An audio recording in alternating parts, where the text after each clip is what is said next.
Not gonna lie, I'm on a bit of a race with the sun at the moment. I wanted to get a video recorded before I went to uni, so we'll see how this goes. When I was 16 years old, I went on this space camp to NASA with Actura.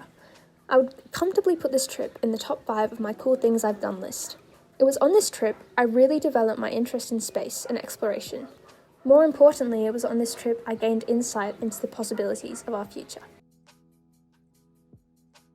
If you've ever heard of this camp before, called Case Space School, you might be aware that their mantra is dream big and commit to it. And it falls under this whole bracket of curiosity and imagination, and why it's one of the most important traits any kid can develop. Ever since this trip, this line has been in the back of my head of almost everything I do, despite sometimes forgetting it when it comes to the more harder parts of being a dreamer. When my guides and mentors on this trip first taught me this value, it became prevalent to me how important it really is to keep dreaming. As I've begun my university education this year, I've become exposed to all kinds of people.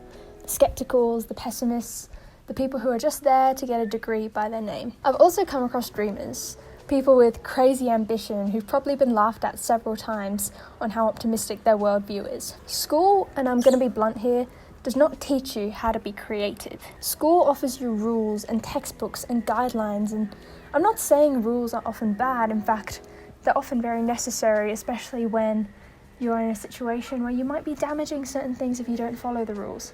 However, even in university, making a mistake can often set you back a lot of steps when you're in these places where the rules are so important. A mistake can often lead to a hindrance in your goals because you'll lack the motivation to keep on studying, or the desire or the passion when you've just been told, no, your idea isn't valid in this rulebook. Experimentation and trial and error is something that's really lacking in our system, so it's up to us in our free time to take the liberty to go out there and dream. People will tell you, especially as a young person, that you don't have a right to go out and think of new ideas. And this just isn't true. Yes, don't always act on them immediately because you might not have the technical capabilities to fulfill that, but it doesn't mean that you shouldn't go out there and try. Write them down, invest in a little notebook.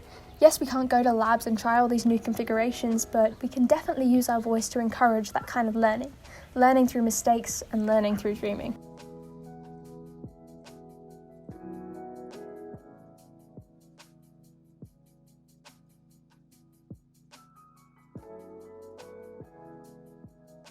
Tying it back into what I study, I'm going to talk about this aircraft called the Solar Impulse. In 2016, these two men called Bertrand Piccard and André Borschberg, apologies if I completely butchered those names, I haven't spoken French in about a year, completed their first circumnavigation of the globe with no fuel.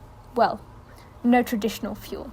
Solar panels have their own problems when it comes to resources, however this flight was monumental in challenging the notions we have of sustainable aircraft. Their solar aircraft flew 40,000 kilometers around the globe to promote sustainable fuel and efficient energy travel. If you go to the Solar Impulse website, they actually have a section where they're talking about visiting Dayton, Ohio. To the flight nerds out there, that place may sound familiar, namely because it is the hometown of Wilbur and Orville Wright, otherwise known as the Wright brothers. These two men were the ones credited for building the first motor-operated airplane.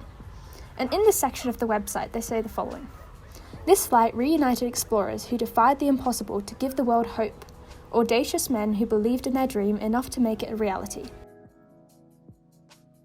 Don't get me wrong, this aircraft had challenges, but they committed to their dream, and this is why it worked. Now, these two men aren't the only ones with these kind of crazy ideas. They fortunately had the means to act on these ideas, but guaranteed there are thousands of people out there who are willing to put in the time and effort to create the same, if not more, revolutions of this magnitude. What we're lacking right now is the support from those who govern. It is true, we don't have unlimited resources to test all of these ideas, and that is why it's so important to learn so that one day our technical abilities can match the goals that we wish to achieve. So to you, the person watching, I would like to make clear that every idea starts with the urge to explore and create.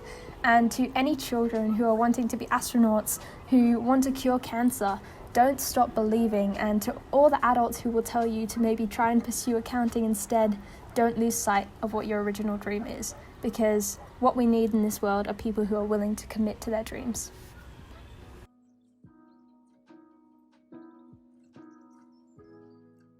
Their solar aircraft flew 40,000 kilometers around the globe to Their solar aircraft flew 40,000 kilometers around the globe to promote What am I saying?